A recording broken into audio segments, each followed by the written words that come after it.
because not much else was happening in places like Tunisia, Egypt, Iran, Turkey, and many other countries in the area, Syria.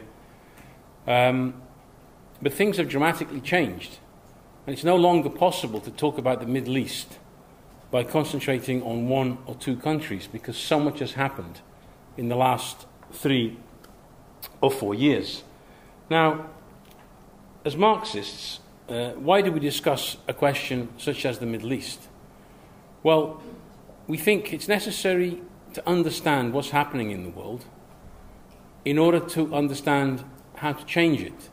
Because Marxists are not simply, they're not academics who sit around discussing history and philosophy, which is part of what we do. Marx wrote a lot about these questions, but it's not simply for an interest in and of itself in these questions. It's because we believe the world needs to be changed, and it needs to be changed radically. And what's happening in the Middle East really does highlight the need for this change. Now, I think you may have all been watching the news and what's happening on the border between Syria and Turkey. It's a disgraceful thing that's happening, where a whole city is being sacrificed to the Islamic State. And you all know what nice people the militants of the Islamic State are. From the videos that have been posted, beheadings of Western journalists, aid workers, not to mention the hundreds of Syrians and other people who have been butchered already by this organization.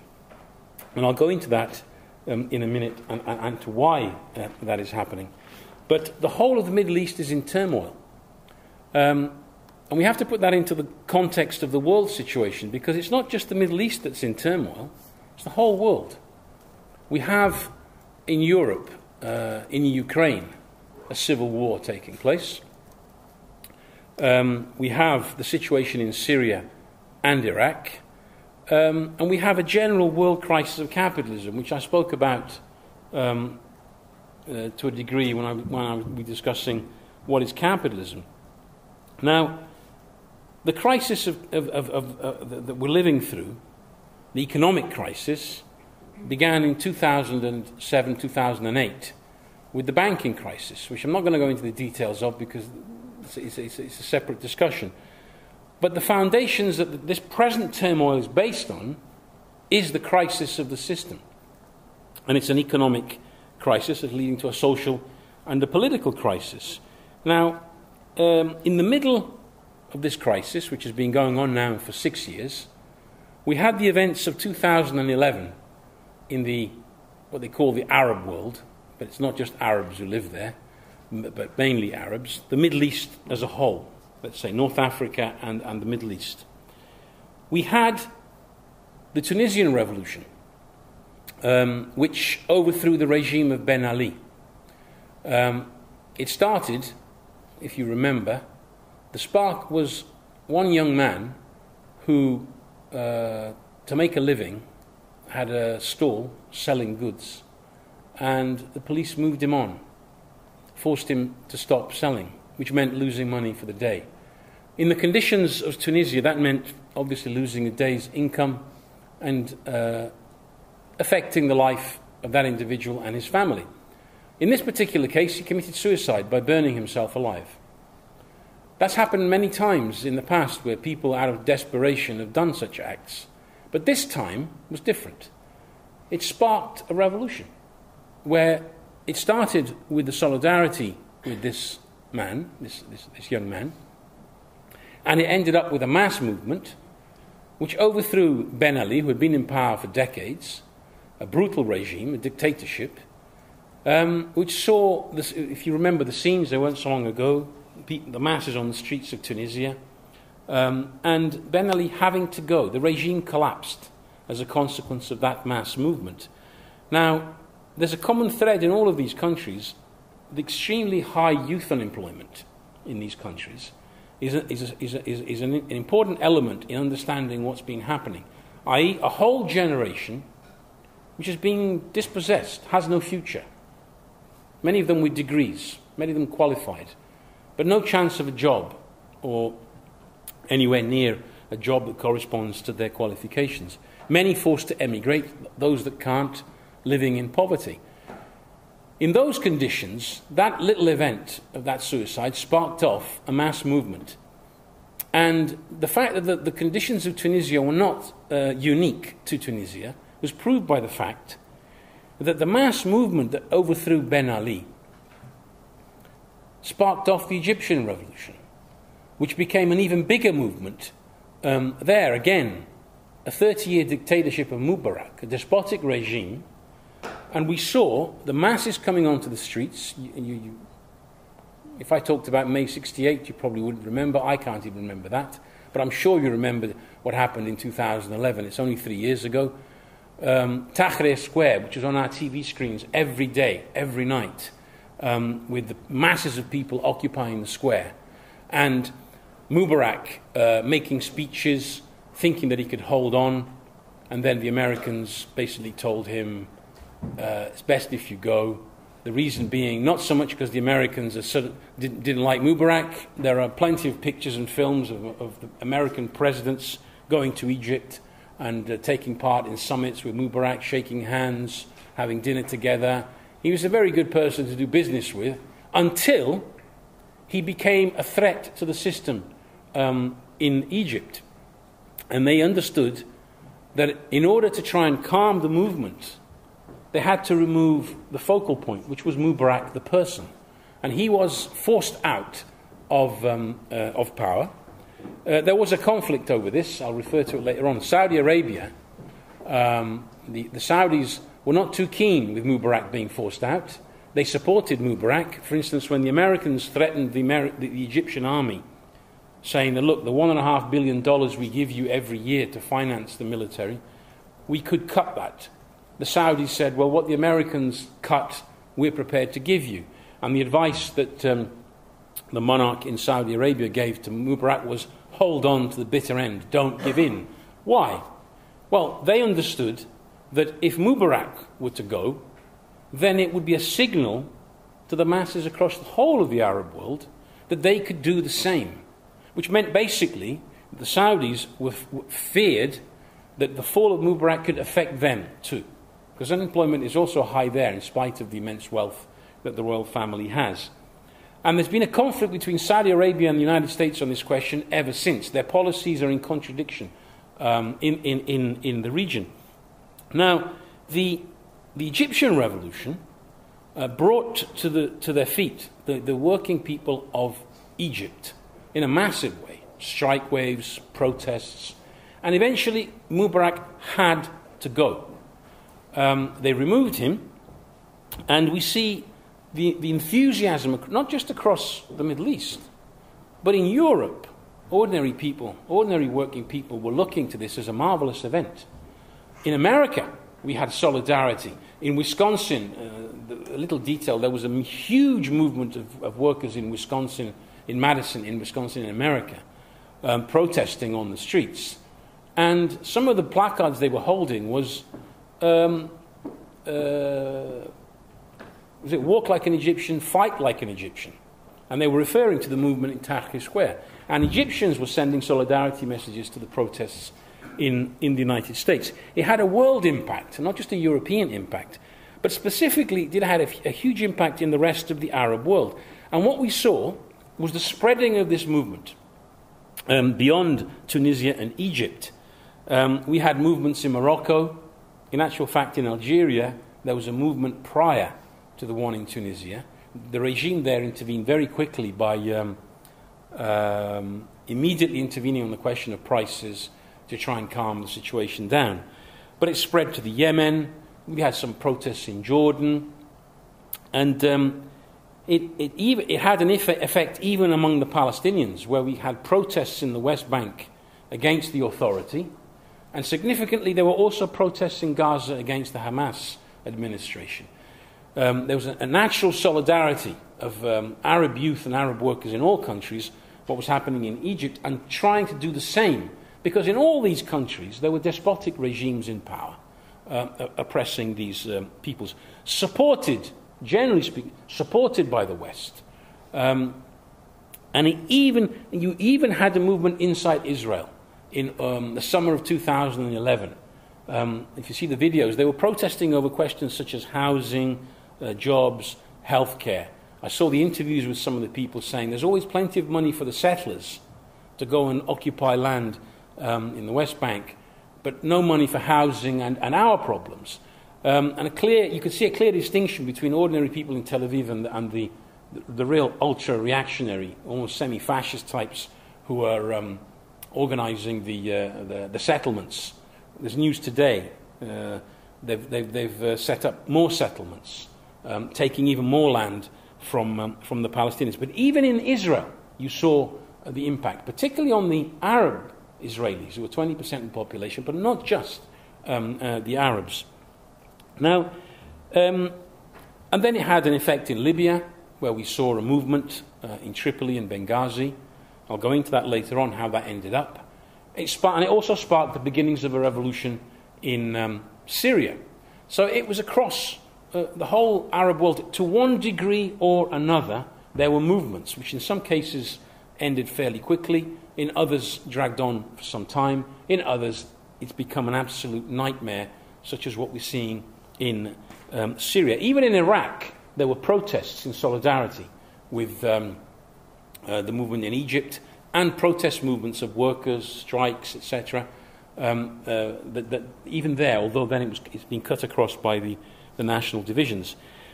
But let's go back a little bit in time on the question of the Middle East. 2003, the Iraq War. I participated in the demonstration here in London together with many other comrades, which was the demonstration against the sending of troops and arms to Iraq to overthrow Saddam Hussein. And I wasn't on my own. There were 2 million people on the streets of London. An unprecedented protest movement, never seen before in this country, such a huge demonstration.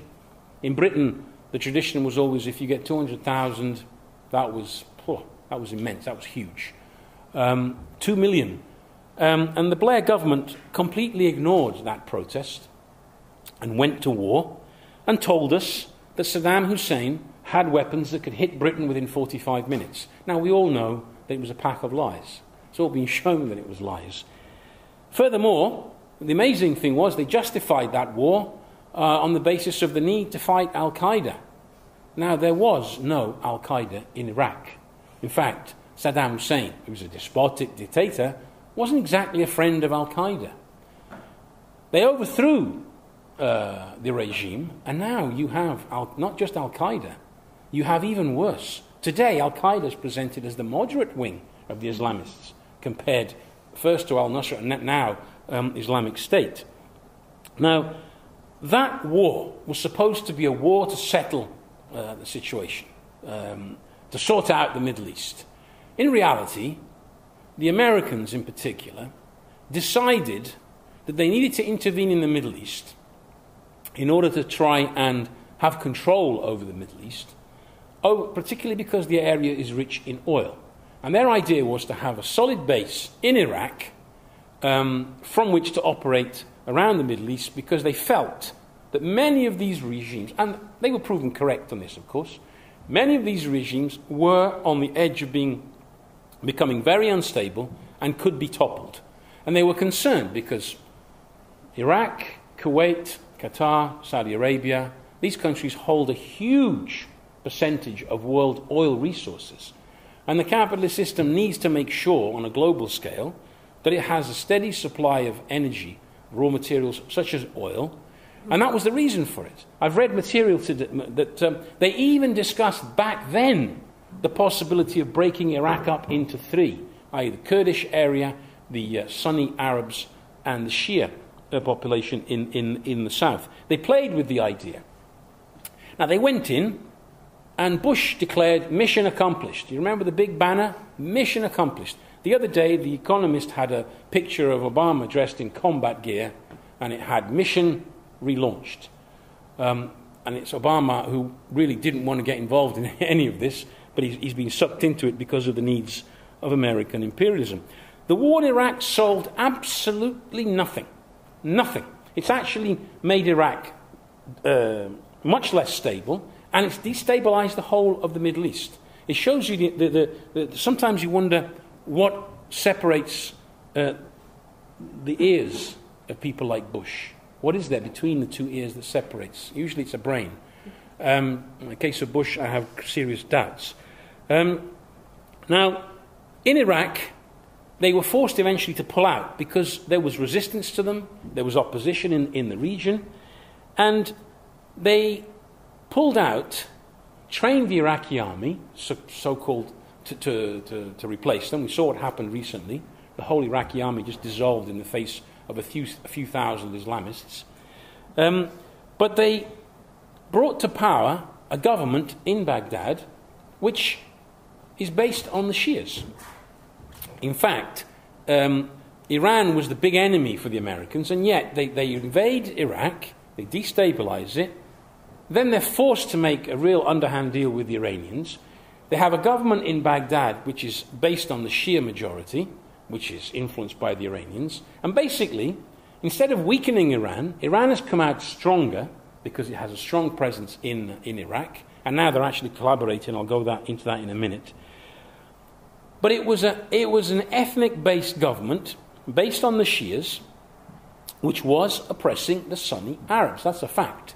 They were being treated as a minority ethnic group, ousted from power.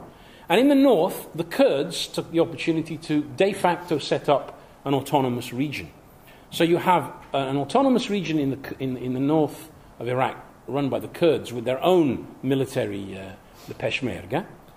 The Shias in Baghdad and the south, and the Sunnis.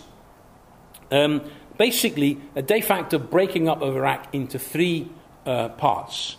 In fact, what's happening in the Middle East is the borders which were established after the First World War and the agreements they made then have been basically wiped away from the map. Iraq no longer exists as a united country. Syria doesn't exist as a united country, and it risks having effects elsewhere. The oppression of the Sunni Arabs is what opened the road to ISIS that stepped in. It became a kind of Sunni uprising in which the tribal leaders formed an alliance with these ISIS fanatics, basically. But they stepped into a vacuum where the Sunnis felt oppressed by the government. The military, the Iraqi army, was fundamentally an ethnic-based army of Shias, and they were seen as a hostile force in the Sunni areas. That's why it became fairly easy to overthrow the Iraqi army. In fact, the Iraqi army, the soldiers, just left their equipment, took their uniforms off and fled. They were a much bigger force, and yet they fled in the face of this advancing ISIS. Now, where did ISIS get its initial base, however, to operate in Iraq? In Syria. Now, remember something. 1 year ago, if you remember, the British Parliament voted on whether to bomb Syria. You remember that?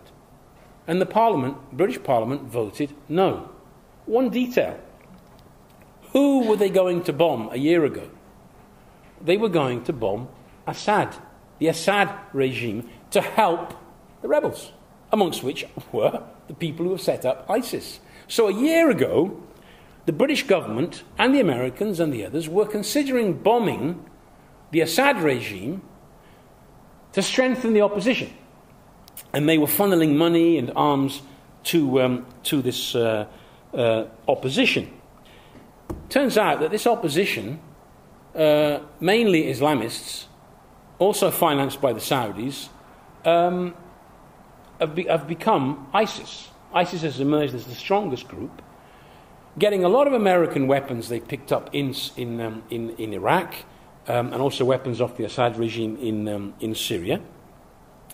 So their attempt to bring to the power of these elements has strengthened ISIS in the northern and eastern parts of Syria, who, in the face of the crisis in Iraq and the weakening of the regime there, and the opposition of the Sunnis of Iraq to the government, they easily crossed the border and advanced very rapidly with 15, 20,000, maybe 30,000 at the most fighters. Now, the bombing is against the people that last year they wanted to support. Now they want to bomb the IS, the Islamic State. It shows you the huge mess they've created, and also the complete lack of strategy on the part of American and European imperialism in this situation. They've actually strengthened the Assad regime now as a consequence of this, because when the opposition in Syria was no longer young people on the streets, because we have to distinguish between the early days of the Syrian revolution, which was a genuine beginning of a revolution of mainly young people in Syria, who were looking to Egypt and Tunisia as for inspiration, thinking, there's also a bit of a naivety there, thinking, just like they did in Egypt, we just bring a lot of people out in Damascus and the other big cities, and the regime will eventually fall. Didn't quite work like that. The same happened in Libya, where there were initial protests. They thought, just bring the people out and we will bring down the Gaddafi regime. I'll come back to that in a minute. Now, the opposition in Syria is now overwhelmingly Islamic fundamentalists, and the Islamic State has become the dominant force. There are other groups there. The Americans say they're going to support the moderate opposition in Syria. You read the media and you look at the serious bourgeois commentators. For instance, Patrick Coburn, who used to write for the Financial Times and now writes for The Independent and other journals. He's pointed out there is no such thing as a moderate opposition in Syria. The people is being reduced to a very small force, and the fighting is being done by the Islamic State and Al-Qaeda type allies with them. So there's no one there that they can base themselves on. So now they've started this bombing campaign. Role of Saudi Arabia. Saudi Arabia is supposed to be an ally of the United States. They're very good friends. They provide them with a lot of oil and invest a lot of money here and in America. But as I said before, Saudi Arabia, wealthy people in Saudi Arabia and the regime have been backing the Islamic State organization in Syria and in Iraq now, with money, a lot of money.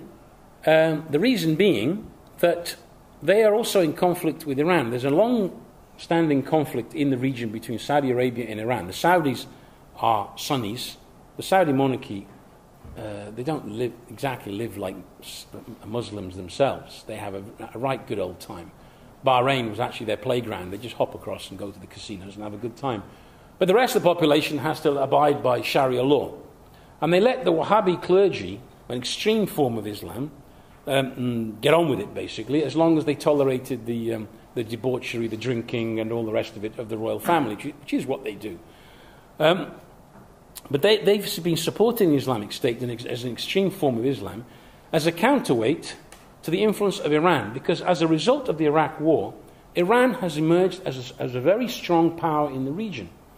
In fact, they are now, they have military inside Iraq. It's known. They've got military experts and commanders leading Shia militias in the fighting against the Islamic State. The funny thing here is that not so long ago, the Americans were considering bombing Iran. The Israelis were definitely pushing for the bombing of Iran because they felt that Iranian nuclear program was an existential threat to Israel. But the Americans have changed their mind about Iran. Now you have, in Iraq, you have Shia forces, Shia militias, with Iranian commanders and experts. So the ground troops, if there are any in Iraq, are either Kurds in the north or the Shias of the south. And the Air Force is American.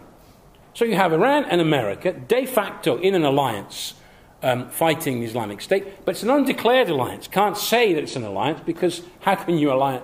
These were the enemies. These are the guys that you wanted to bomb until recently. And the Iranians also find it a little bit difficult to justify how they are de facto in an alliance with the great Satan, because America was the great Satan for the Iranian regime. You see how things have been turned completely upside down. Now, the thing is, the Saudis have a different agenda in the Middle East to the Americans. You saw that in Egypt. The Americans in Egypt felt Mubarak has got to go because he's basically a provocation to the Egyptian masses. And unless he goes, they felt that the Egyptian masses could have gone much further than simply overthrowing Mubarak. They could have overthrown the whole regime that was behind him. So they told him that it was best to go. And then who came to power in Egypt? The Muslim Brotherhood, the only really organized and well-known opposition party. But things moved on very quickly in Egypt. The Muslim Brotherhood came to power, and what did they do? Once in power, they were just as corrupt as the previous people. I've spoken to many Egyptians who will tell you the billions that they stole and stashed put in their pockets.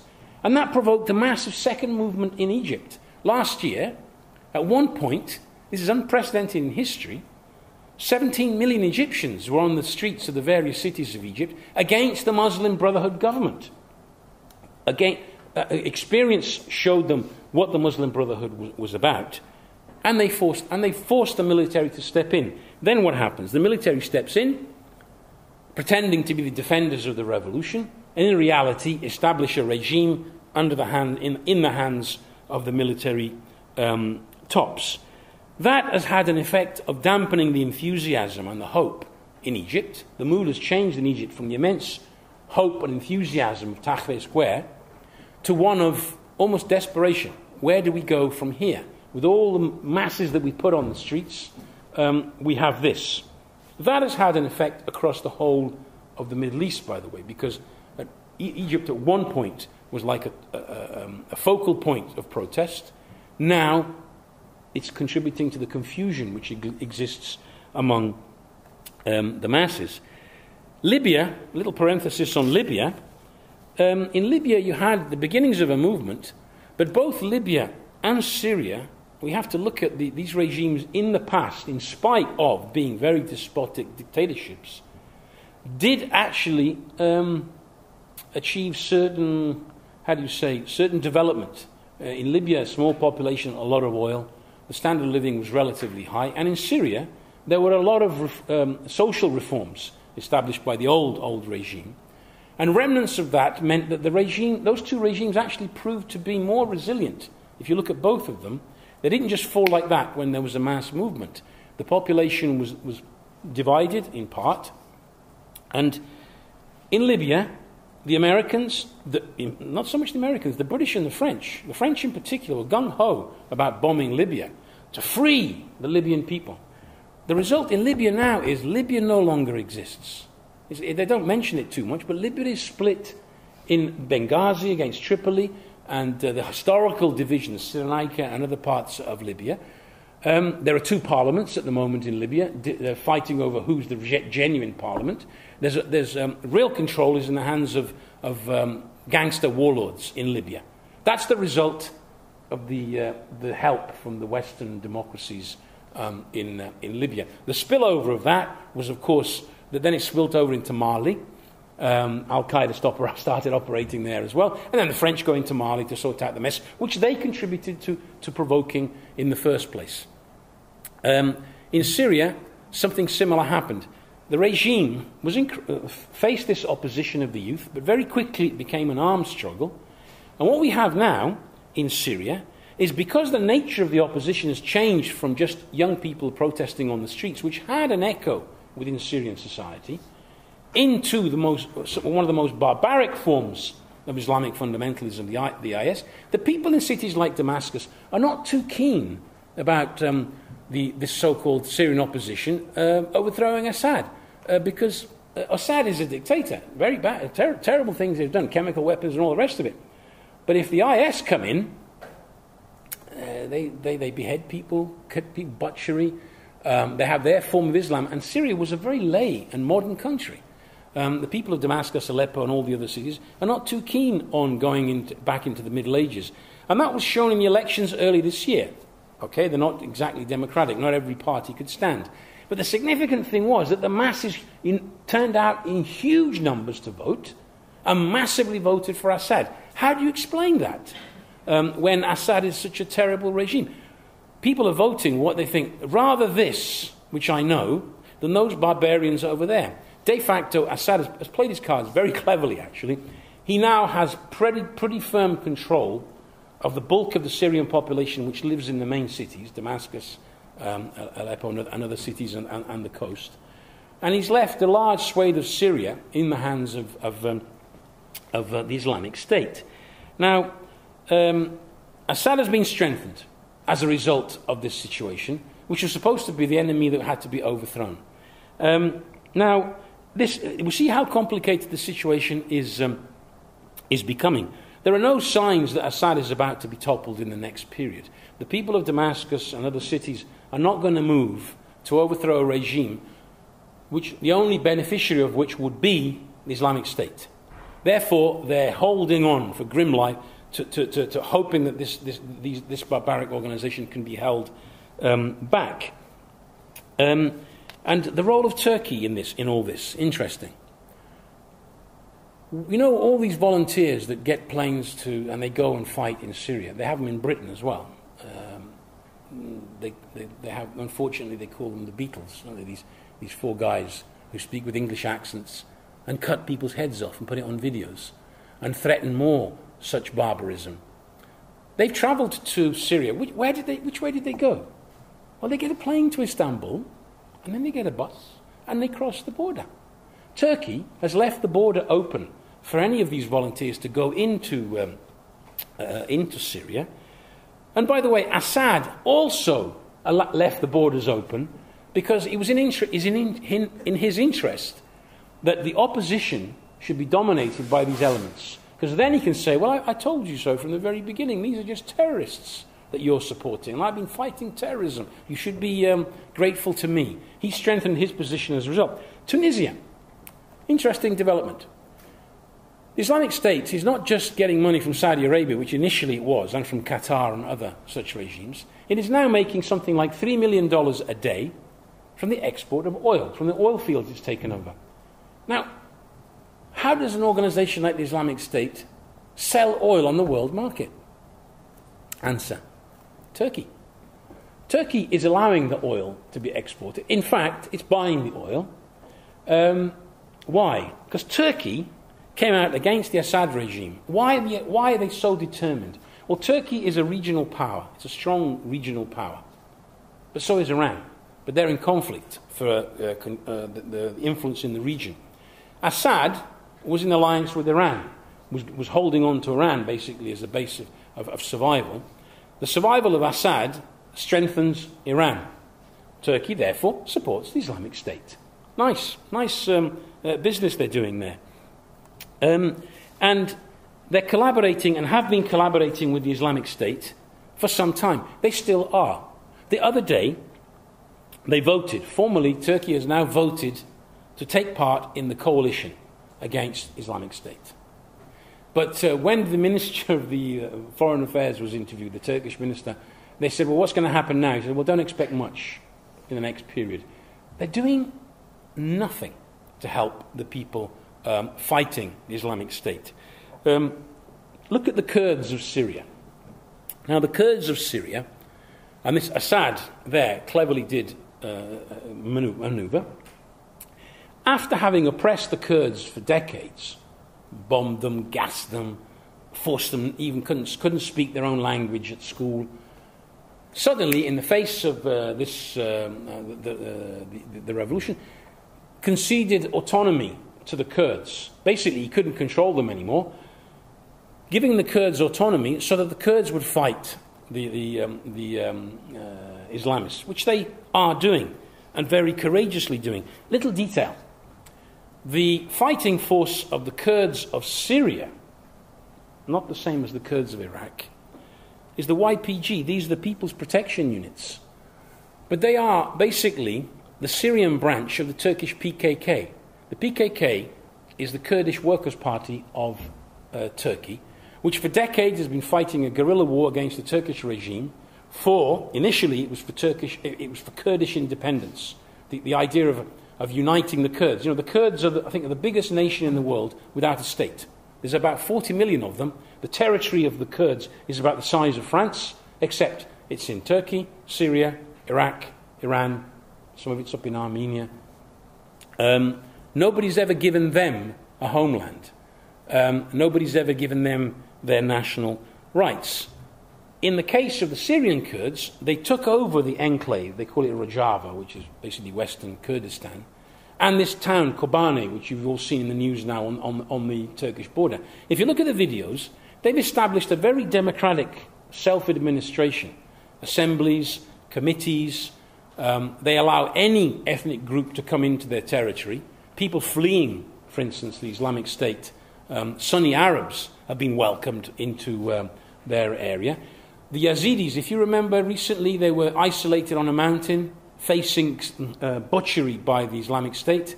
It was the Syrian Kurds, the PKK fighters, who went in, opened a corridor, and saved those people and brought them to their territory. The Yazidis are not Kurds. These are a particular religious sect that live in Iraq.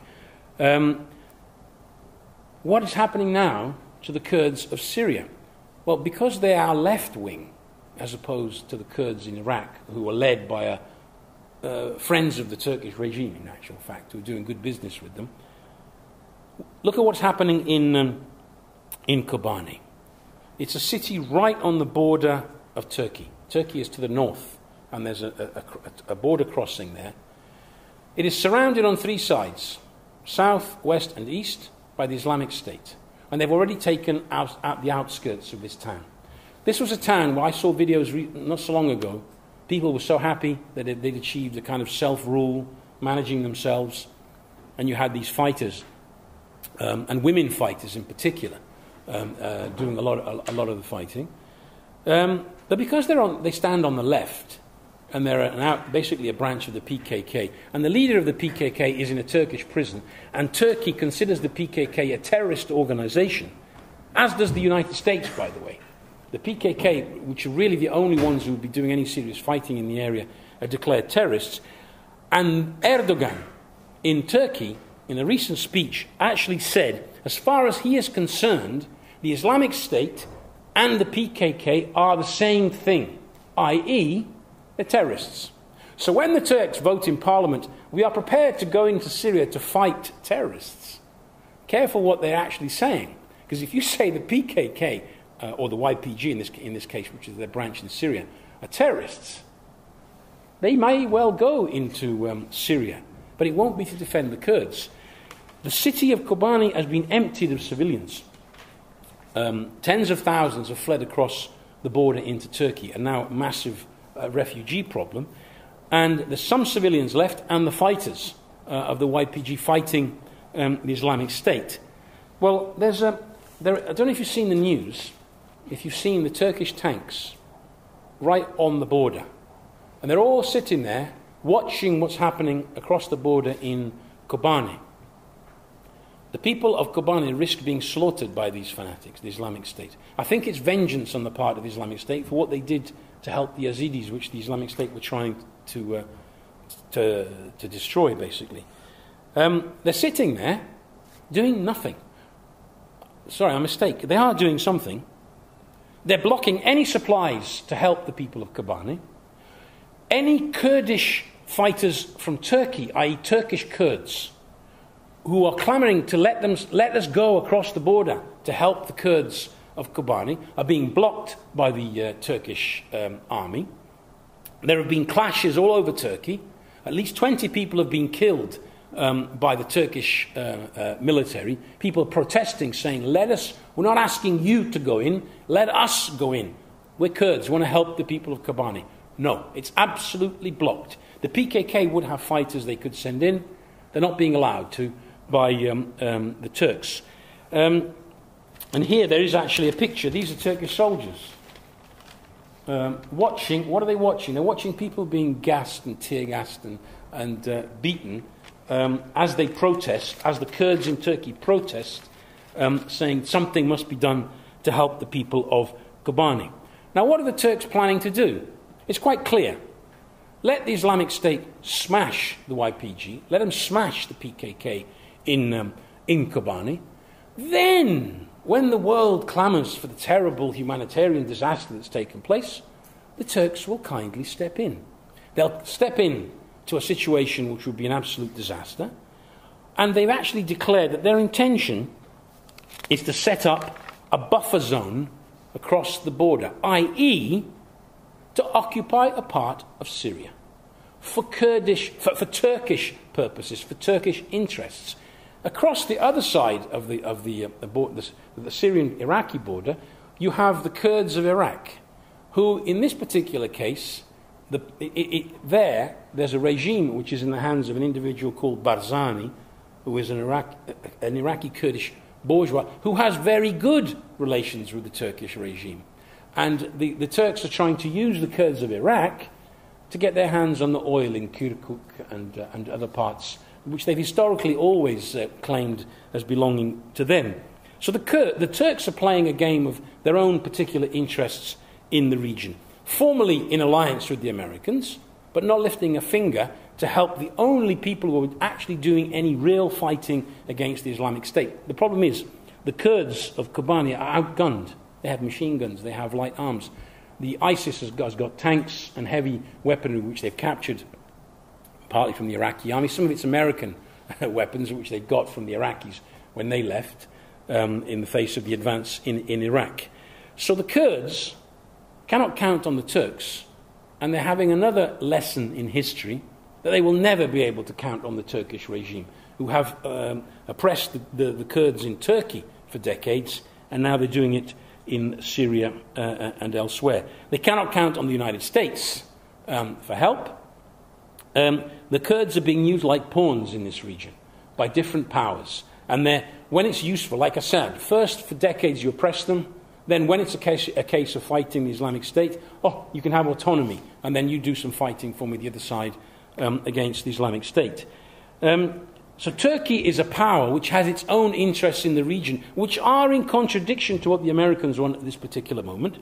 Iran is a strengthened power as a consequence of the Iraq war, which is intervening heavily inside Iraq, as I said before. There's this undeclared alliance now between Iran and the United States. The Turks are saying to the Americans, we'll help you, but you mustn't bomb just ISIS, you must also bomb the Assad regime. And the Americans are saying that's not our priority at this stage. Why? Well, think about it. You bomb Assad, if you will weaken Assad, in this particular moment, you create a vacuum. Who is strengthened? Islamic State. From their point of view, it's pretty logical what they're doing. Leave Assad alone for the moment. But the Turks are insisting on the opposite, as are as is Saudi Arabia. So you have countries like Turkey, Saudi Arabia, Qatar, and others who are formally allies. Remember, Turkey is a member of NATO. Turkey is an ally of Britain. And yet they're de facto complicit with the Islamic State. And then so-called enemies of America, Assad and Iran, are de facto in an alliance in this particular moment against the Islamic State. But these are all alliances which cannot be publicly declared because it means admitting that you were completely wrong in the previous period and you made a huge mess. In all this, the Islamic State continues to advance. They talk about stopping it. The bombing is having very little effect because, as they all say, bombing in and of itself doesn't solve the problem. You need the ground troops. The British and the Americans are not keen about sending troops because of the opposition at home. It still contains... I was interested. I don't know if you read the Evening Standard yesterday. Big title. 1/3 of London population declares support for sending troops back to Iraq. And you think, wow. Then you read the article. It actually says that 43% said they're against. But it said, it's like you have to actually read in the middle and you find it in a little column. It's not in the headline. Talk about objective news reporting. They're trying to whip up an idea that we need to send the troops back.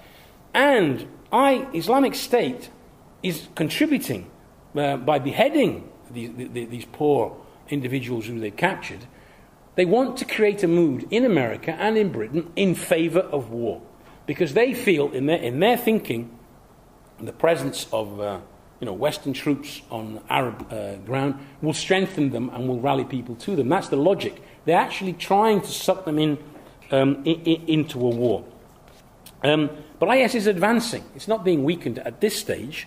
And with it comes the terrible barbarism and butchery If they take Kobani, which may well happen, we will have more news about the terrible killings that will take place. All this is the result of imperialist meddling in the region. Now, at the time, we Marxists, they said, oh, what are you supposed to do? Well, first of all, Saddam Hussein was not Al-Qaeda. He was a dictatorship, and we agree. We support the masses of Iraq in their struggle against that dictatorship. But we've always said that if a dictator is not overthrown by his own people, then you have a mess. Because the people have not become conscious of their own strength and power to intervene in the situation. They're looking to the Americans or the British or the French or some other force to intervene. And you can bet your bottom dollar that when Americans or British or French imperialism intervene in these countries, they do so for their own material interests. They do not do so to help the people on the ground. For instance, what happened recently between Israel and Gaza? 2,000 Palestinians were killed in Gaza. Is that not butchery and barbarism? They talk about the terrible, Islamic State, the terrible barbarism of these people. Well, you saw pictures of children playing on the beach and Israeli ships killing children playing football on the beach. These are the enemies of Israel, the kids kicking a ball around on a Gaza beach. Schools being hit, hospitals being hit. Is this not barbarism? Did you hear any American politician or military saying, we must intervene to stop the barbarism that's taking place in Gaza? No. What they said was, we recognize the right of Israel to defend itself. That's what they said. Of course, Hamas launches a few little rockets, which Israel is perfectly capable of stopping. They blocked practically all of them. And the ones that did landed in the middle of nowhere. Occasionally, some unfortunate Israeli may be hit. But 2,000 Palestinians versus about 70 Israelis were killed. Who is oppressing who? Different values. Why? Because Israel is considered probably the most reliable ally of American imperialism in the region. That's the reason why. There's a direct political economic interest there. And remember this. Do you remember when Mubarak was overthrown? What was the reaction of Netanyahu and the political leaders of Israel? You think that this country, which boasts about being the only genuine democracy in the Middle East, because that's what they say, because they have a parliamentary democracy, it's true, and they have parties standing against each other, they'd be happy to see the end of Mubarak. Instead, if you remember, on the demonstrations in Egypt at the time, some of the slogans were, Mubarak, why don't you go to Israel to visit your friends? Netanyahu, because the regime in Israel had made a good deal with Mubarak. Mubarak had blocked the border with Gaza, and the Gazan people were basically in a massive prison with the Mubarak regime in agreement with Israel blocking the border there. And the Israelis would rather have a despotic regime. They also would prefer to have Assad in power, because they made a deal with Assad on the border. You know, Israel is still occupying a part of Syria. It's called the Golan Heights, has occupied it for decades. No sign of them giving it back to Assad, and Assad no sign of fighting for it. And they had a deal over the border. Israel felt more secure with Assad in power and Mubarak in power and all these regimes in power than with the revolutions which have overthrown these regimes. In fact, the Israeli regime did not welcome the Arab Revolution. Again, Israel also has a conflict with America over the policy. I mean, Israel was pushing, not so long ago, for the bombing of Iran. They were even considering themselves doing it directly, but the Americans probably thought, listen, you do that, then the whole of the Middle East is going to erupt. And they held them back. And Israel doesn't like America de facto allying with Iran. They don't like the growth of the influence of Iran in Iraq. And the recent massive attack on Gaza, how would you interpret that? Well, it's Israel sending a message to the Americans and the others that we are a strong power, We have a strong military power, and we have our agenda, and you don't mess with us. That's the message they were sending. Nothing less and nothing more. Now, Israel-Palestine is a separate discussion. The whole history of how it was created could be a separate discussion. But just to finish off, because I'm nearly at the end of my time, if you look at the Middle East as a whole, first of all, the borders of these countries are not natural borders. Syria is not a country that's made up of one people, the Syrian people. Historically, you have the Kurds, and then you have the Alawites and other peoples. Lebanon was created artificially to have a balance within it. This is the classic of imperialism. When they were forced to abandon their colonies, in order to be able to control from outside, they drew the borders in such a way as to create countries with internal divisions within them. The idea being, just like the Romans did that, that's how they conquered Britain, by the way. Divide and rule. They met the first tribe and they said, who's their enemy? Them. Right, we'll help you fight them. And they helped the Romans fight. And of course, the Romans took the whole country bit by bit as a result. Divide and rule is a very old idea. They did it to the Lebanon. They've done it to Syria. Iraq is a clear example of that. And the position of the Kurds living in separate countries. So you have the Kurdish question, which is unresolved. You have the Palestinian question, which is unresolved. Here is a people whose homeland was taken away from them violently at the end of the Second World War, and to this day is a problem in the region, with Palestinians in the West Bank, in Gaza, some as Israeli citizens, as a minority, a huge number across the border in Jordan and in other countries in the region. Lebanon, we have this mix of Druzes, Christians, Shia Muslims, Sunnis.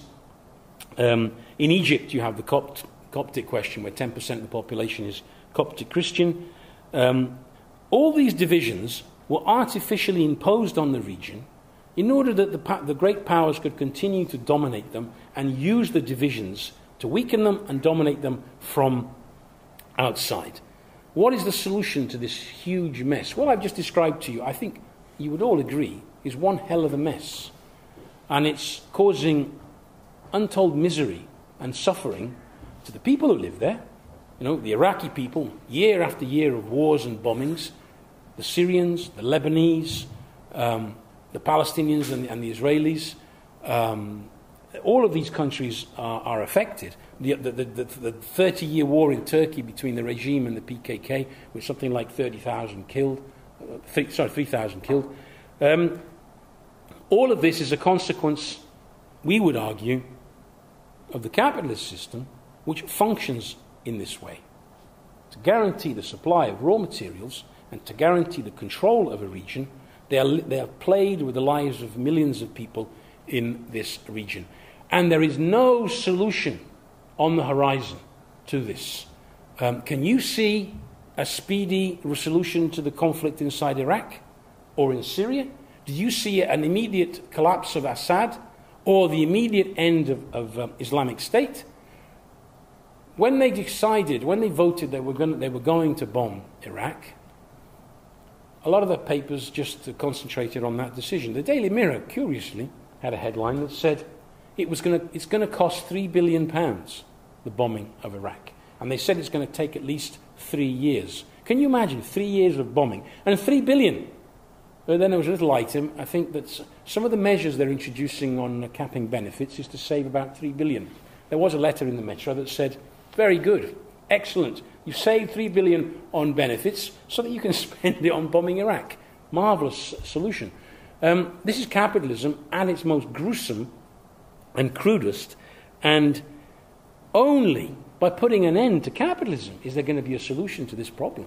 There is no solution outside of this, because the interests of Turkey are what I described. The interests of Iran are what I described. The interests of Israel and the interests of the Europeans, and the Americans, and also the Russians with Assad. They have their little interest. The Chinese also have their investments. They're all there for their own material interests, and none of them are really defending the interests of the people who live there. We argue that what happened in 2011, when the Arab Spring, it was called, gave us a glimpse of the possibilities for enormous change. If such a despotic regime like the Mubarak regime can be brought down by a mass movement, if Ben Ali can be overthrown by that mass movement, and let us not forget also, in Iran in 2009, there were 2 million people on the streets of Tehran. Massive movement, the biggest for decades, showing the potential for a mass movement inside Iran. Last year, you remember what happened in Turkey over Gezi Park when it became a mass movement that affected the whole of Turkey. The other side of this is that all of this actually has a revolutionary potential within it, i.e., revolutionary movement in Turkey, as we saw last year. A successful Egyptian revolution as opposed to a half-baked revolution, which is what we've seen so far. Revolution in Iran, and the masses are on the streets which prove that. And the various movements which we saw in 2011 give us another perspective, which is an all-Middle Eastern revolution is not a utopian idea. What started in Egypt has to be completed, not just by overthrowing the regimes, but overthrowing the economic system which required those regimes to be in power, which were backed by the West. They have to be overthrown, and the only people that can overthrow them are the working people of all these countries. The Kurds, the Arabs, and all the others have an interest in fighting together. The Turkish regime is using the Kurds, but the Turkish government last year used its police force not just against Kurds, but against the youth and the workers of the whole of Turkey, if you remember the scenes last year.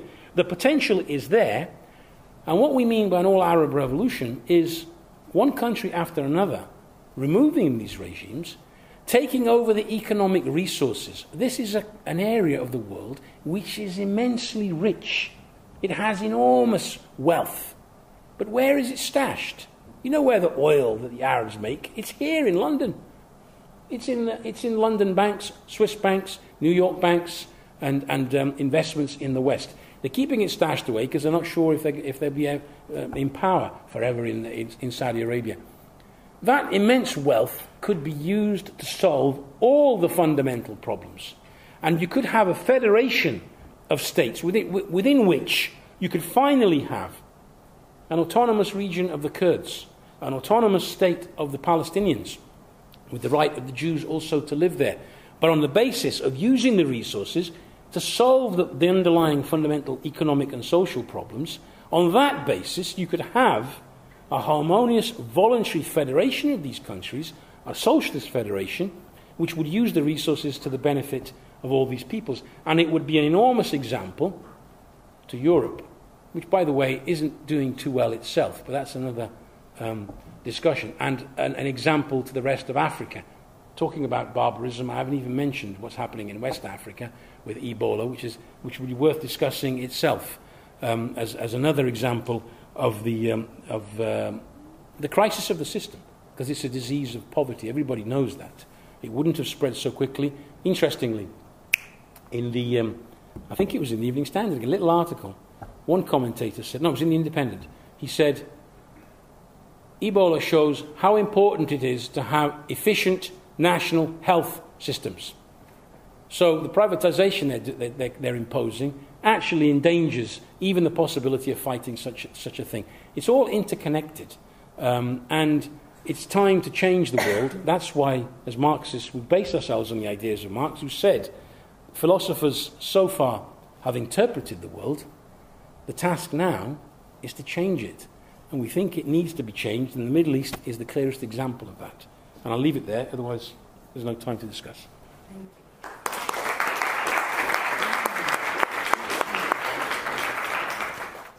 The production of profit for a particular class. And they will do everything to guarantee the survival and the existence of this system, which guarantees their profits. So what we discussed earlier on about the Middle East, it's a possibility, but it can't take place in a vacuum. The idea that the peoples of the Arab world and the Middle East as a whole can take control of their own future and their own destiny, while Europe, the rest of Africa, America, and Asia stays in capitalist hands is a utopia. It's a utopian way of thinking because it's just not going to happen. The point is this: does that mean that it's impossible? Well, you see, if you actually look at what's happening in the more advanced capitalist countries, well, have we forgotten the Occupy Wall Street movement, which I remember I went to visit our comrades in Nigeria, and they were very impressed with what they saw in the United States. They couldn't believe that in America, which is the country of capitalism, you could have such a huge movement of youth whose slogan was, "We are the 99%," which revealed that amongst American young people, there is a growing consciousness of the contradictions of capitalist society. But it's not just in America. In Spain, we have had movement after movement, general strikes, mass mobilizations, the indignados. In Greece, we've had 30 general strikes in the last few years against austerity. And in many other countries. Brazil last year, if you all remember, the movement against, spending on the stadiums for the World Cup, which brought to the surface the immense class contradictions in Brazilian society. And I mentioned already what happened in Turkey and elsewhere. The biggest general strike in history took place a couple of years ago in India, with 100 million taking part. So it's not just about the Middle East. This crisis is affecting the whole world. Talk about the media. How many of you have heard of Occupy Nigeria? Yeah, very few. But if you read our website regularly, you will have heard it. January 2012, there was a general strike that lasted for 1 week. A park in Lagos was taken over with hundreds of thousands of people, and they renamed the park Tahrir Park. Now, that's Nigeria. They were affected by what they saw in Egypt, and not only were they affected, they massively came out onto the streets, which shook the regime. Of course, it didn't lead to a revolution, but it has changed the situation in Nigeria and the thinking of the ruling class. It's a global situation that we're facing of crisis, and that means that it's not just the Arab Revolution that we're talking about. We're talking about South Africa. I don't know if you're following events in South Africa. Strike after strike. Massive movements taking place in South Africa. I've mentioned Nigeria. The movement in Brazil. You look around the world, and at the moment there's a huge student movement taking place in Mexico. The world is in turmoil. Hong Kong, for Christ's sake.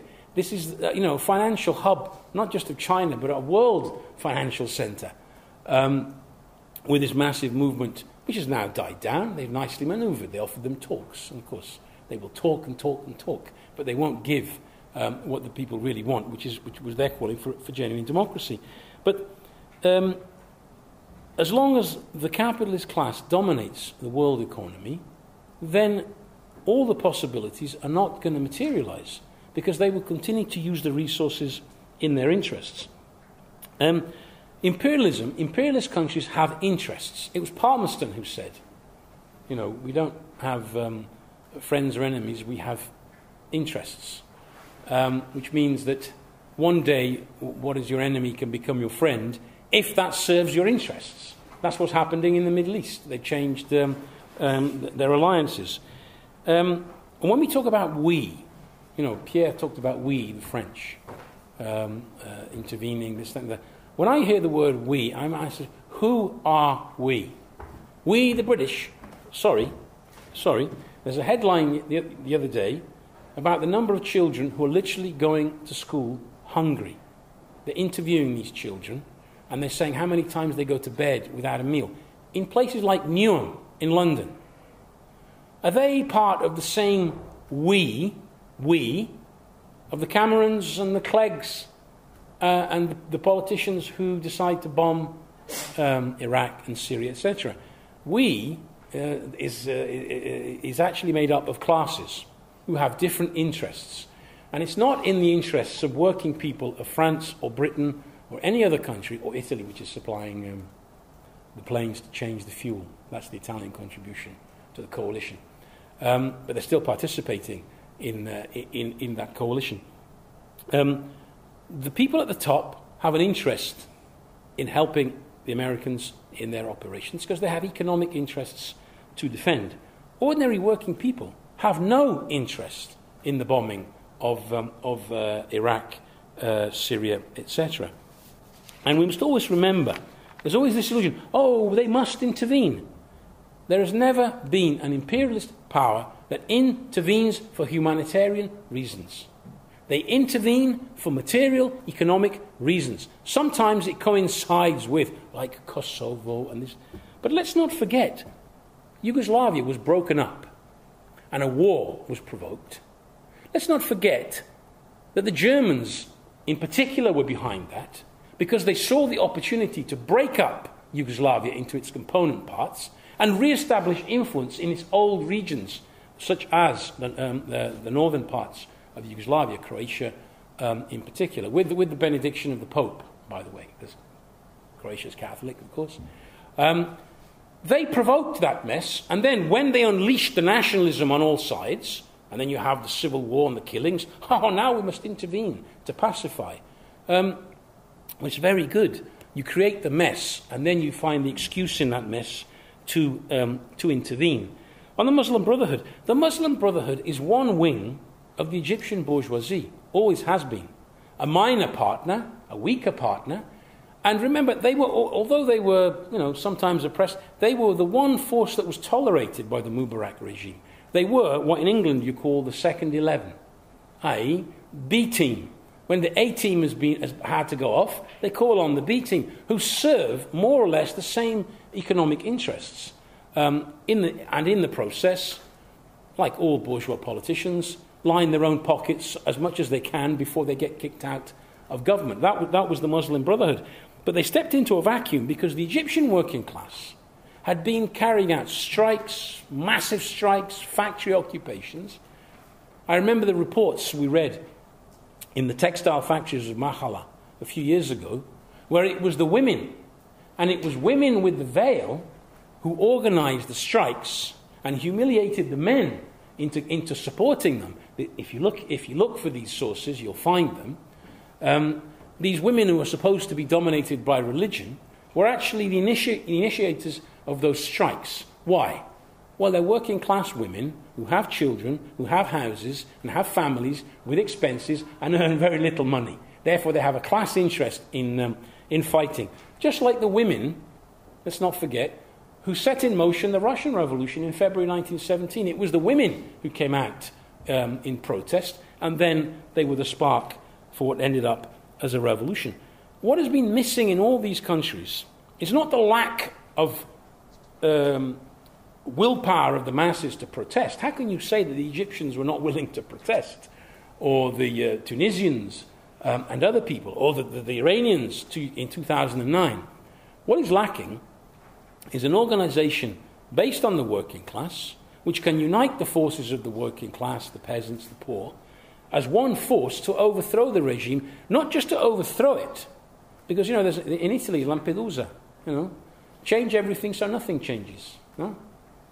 Cambiare tutto così non cambia niente. More or less. Why? Change the people at the top and fool the masses that real change is taking place, while in reality, none of the property is touched.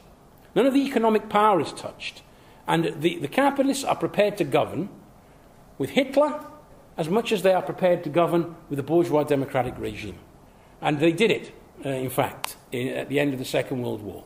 They shifted from one party to another, as long as the base of the economy remains the same, i.e., the factories and the land remains more or less in the same hands. And they are prepared to use any form of regime to maintain that. The Muslim Brotherhood, and now you have the military, but they're defending fundamentally the same economic interests, the same class interests, and attempting to fool the masses. What is required is a revolutionary party of the working class. That is what is required. And it doesn't exist. That's the problem. And it has to be built. That's why Marxists don't just analyse, discuss, and debate, but they're actively involved in the movement to try and create, first of all, a Marxist opposition within the working class movement, working on the basis of an understanding of the crisis of the system and the radicalisation which it will produce. On the question of imperialists, how can you trust the same imperialists who were responsible for the Iraq War of 2003 to go back and sort out the mess which they provoked? They they bombed Libya, and Libya's an absolute mess now as a result. They bombed Iraq, they invaded Iraq, Iraq is an absolute mess. Now they're going to bomb Syria. Who in their right mind can think that that is going to solve the problem? It's going to make it worse, and an even worse mess. Syria, it'd be interesting to look at what was happening in Syria before 2011. Because Assad and Gaddafi, basically what they said to the West is, why the hell are you attacking us? We're your friends. Libya. Gaddafi owned something like 5% of Fiat shares. He was a very good friend of Berlusconi. In fact, Berlusconi didn't like the idea of bombing Libya because it was his friend, apart from the parties he had with Gaddafi and all the other things that were going on. But before that, in Syria, if you look at the economic policies that were being applied, for the 10 years prior to 2011, there had been a process of privatization and opening up of breaking down the state sector, and they were privatizing, but they were selling to themselves. The Assad clique was buying up the privatized, taking them, appropriating them, transforming themselves into capitalists. And the problem that the Americans and the Europeans had with the Assad regime was not that it was a dictatorship. After all, why are they not invading Saudi Arabia to remove that dictatorship, which is even more brutal? Because they're their friends. In Syria, they had a problem. They wanted to open up the Syrian economy completely, privatize and open everything up. The Syrian opposition, initially, I have here a document of the Syrian National Council, which now is meaningless. But there was a time when it was the stooges of imperialism, all the various opposition forces, but the program they produced, it was produced by the Finance and Economic Affairs Bureau, and it talked about the potential miracle of the Syrian economy. And who was this document addressed to? Patriotic, free Syrian businessmen, industrialists, and merchants. Doesn't mention workers or peasants or poor or youth. And if you read it, the word market and market economy appears almost in every line. They talk about, I'll read some of it to you. The sincere application of societal market economic policies adopted by the 10th five-year plan. But basically what they're saying is that the five-year plan of the Assad regime, which included a process of privatization, should be accelerated and should be applied even more vigorously.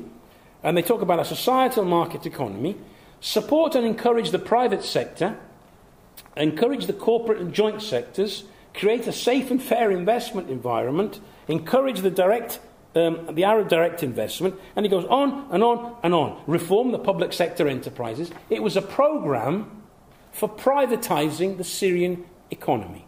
These were linked to the Free Syrian Army, and this is the best of the opposition. It was a bourgeois opposition supporting the interests of the West, who backed them, because if they had come to power, they would have just privatized everything and opened up Syria completely to imperialist invention and domination. And that was the conflict between Assad and the West. But they were gradually solving it because Assad was gradually privatizing. They were doing fairly good business. The same applied to Libya. The same process was taking place. In fact, Gaddafi says, why the hell are you attacking me? I'm doing you a favor.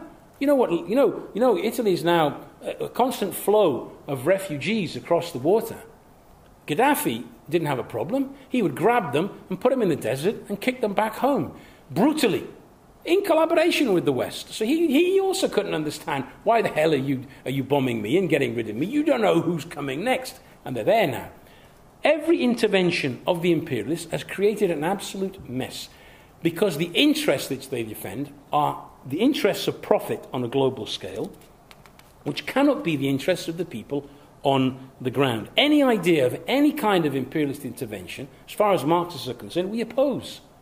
We oppose what they're doing in terms of planning to bomb. What we would support, the only people who are seriously fighting IS in this particular moment in Syria are the Kurds. They happen to be left-wing Kurds. They're not actually calling for an American intervention or a Turkish intervention, rightly so. They don't trust the Turks. What they're saying is, let us go in and let us get arms to the people of Kobani. We would support that. Arm the people of Kobani.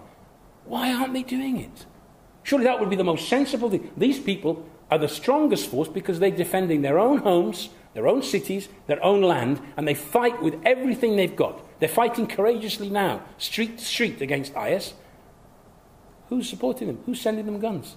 There's a whole army across the border. No intervention there. And it shows you that it's not in their interests, their economic interest, to intervene in this particular case. And we shouldn't have any illusions in them. If we look at the example of Rojava, which is Western Kurdistan, it's the Syrian part of Kurdistan. If you look, there's lots of videos of these meetings, assemblies, interviews, women fighters, courageously going out to fight the IS. It's an example of what is possible. There's self-administration, there are assemblies, there are committees running things. Doesn't make the headlines, doesn't make the big headlines. And the problem is that it's an example. In fact, there were reports that what the Kurds in Syria had achieved was starting to have an effect amongst the Kurds of Iraq, who, unfortunately, their political leaders there are people like Barzani, who are bourgeois, who are collaborating with the Turks. And the Iraqi Kurds, the leaders of the Iraqi Kurds, they're so keen to support the Kurds in Syria. You know what they did on the Syrian-Kurdish border, Syrian-Iraqi border? A 35-kilometre trench, 2 meters deep, 2 meters wide. It's to stop tanks. Stop tanks. It was to divide the Kurds of Syria from the Kurds of Iraq because they're terrified of the influence of those. And they're all determined, the Iraqi bourgeois Kurds, the Turks, the Americans, all of them are determined to destroy Rojava, and that little glimpse of self-administration that they gave, and Kobani is part of that. They're intent on destroying them. On the question of whether people care or not, I wouldn't go that far, because, as I repeat, in London, in 2003, 2 million people were on the streets saying no. Yeah. There were 2 million people who cared. And in Britain it was 2 million. In Spain, 6 million were on the streets all over Spain, in all the major cities. An unprecedented anti-war movement was expressed in that period. But as you see, you can demonstrate as much as you want, but if you don't take power out of the hands of these people, they will bomb. Blair, what did he do with the 2 million strong demonstration? Shrugged his shoulders, says, I'm the elected government, I do what I think is right, and he ignores this huge protest. And the same in many other countries. In Italy, there was a massive anti-war movement in 2003, a huge demonstration in Rome, bigger than the one in London. Something like 3 million was the figures that were reported on that demonstration. None of it served to stop them going to war, because the only way you can stop the imperialists, the bourgeois, from going to war is to remove them from power. So long as they have economic power and control of the state, the army, and all the rest, they will use that to defend their economic interests, whether it's going to war in Iraq or, in 1984, spending £5 billion on policing the miners' strike and killing a few miners in the meantime, because that was in their interests. We have seen many movements in the last few years, and there's immense potential for more movement on a global scale, but history has shown that unless the workers put an end to the system, this system has enormous potential for barbarism. Hitler came to power in 1933. The Nazis, 6 million Jews and others were exterminated in the camps. When you say barbarism, that is barbarism. But the Second World War itself was barbarism. But what happened before 1933? You had massive movements of the German workers, factory strikes, occupations. You even had Soviets in parts of Germany at one stage. The workers of Germany failed to take power, and the price you pay for that is Hitler. In Italy it was Mussolini, in Spain it was Franco, in Chile in the 70s it was Pinochet, in spite of a huge movement of the workers of Chile to the left. Capitalism, if it survives and continues to survive, has within it immense potential for barbarism. Marx said socialism or barbarism. And we're already seeing the barbarism. It's in our presence. And it's not just in the Middle East. It's affecting the situation here in the West as well. And they're interconnected, all of these countries. The answer, we believe, is still the same. That's why we're Marxists. It's very fashionable on the left to look for new ideas, because the old ideas have failed. We would argue that the good old ideas of Marx are as valid as they were, in fact, more valid. If you read the Communist Manifesto and the way it describes capitalism, you would think he was talking about today. You read it, you reread it if you've already read it, and you'll see that socialism, as far as we're concerned, is the only answer. That opens a discussion, what was the Soviet Union? We don't consider that to be socialist. Socialism means the working class, the working people in power, democratically running the economy and society. That didn't exist in the Soviet Union. You had a bureaucracy and a dictatorship, not by chance. Many of the oligarchs who later became powerful in Russia used to hold the Communist Party card in their pocket. They were part of the bureaucracy. But that's a separate discussion. We would argue that there is immense potential to change the world, but unless we do change it, then barbarism is the option. And it's creeping up on us all around the globe. But the other side of that, as I said, it's the movement in Brazil, the movement in Turkey, the big demonstrations in Iran in 2009, Occupy Nigeria, which was a fantastic movement. Media had no interest in highlighting that, obviously. And all the other movements around the globe show that there is another alternative, which is a movement of the working people of all countries across the globe to change society. And I can bet you come from different countries. In all of these countries, you ask people, are they happy with the political system? I bet you in Italy, in France, or wherever else it is you come from, people will say there's something terribly wrong in the world. The general approach to politicians is they're all the same. They're all corrupt. Hollande is the president with probably the lowest popularity rating in history at this particular moment, and the same in many other countries. There's a huge vacuum in society which is not being filled by the traditional left. In Italy, the Communist Party disappeared. They fused with the bourgeois and Democrats. In other countries, the socialists are governing, carrying out austerity. So the left, the traditional left, is not giving a clear answer.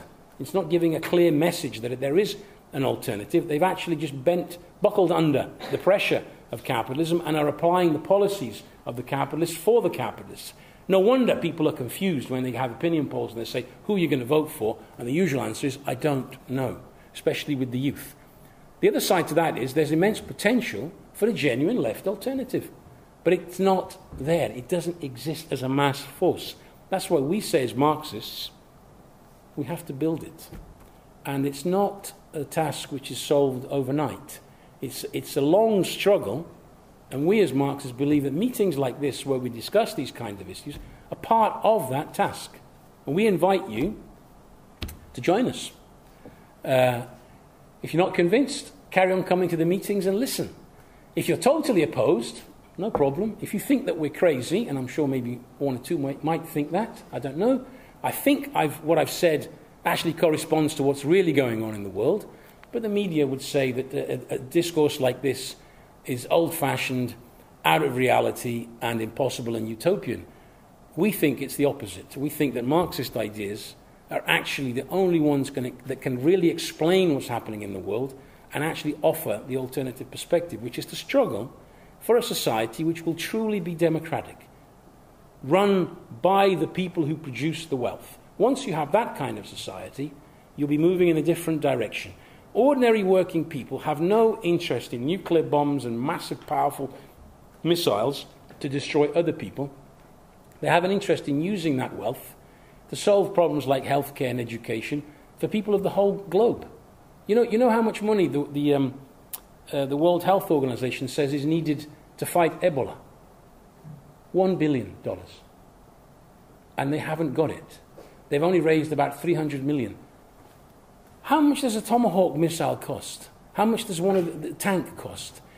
They have money for that, but they haven't got the money to fight a disease which is potentially destabilizing for the whole world system if it spreads, as they say it might spread.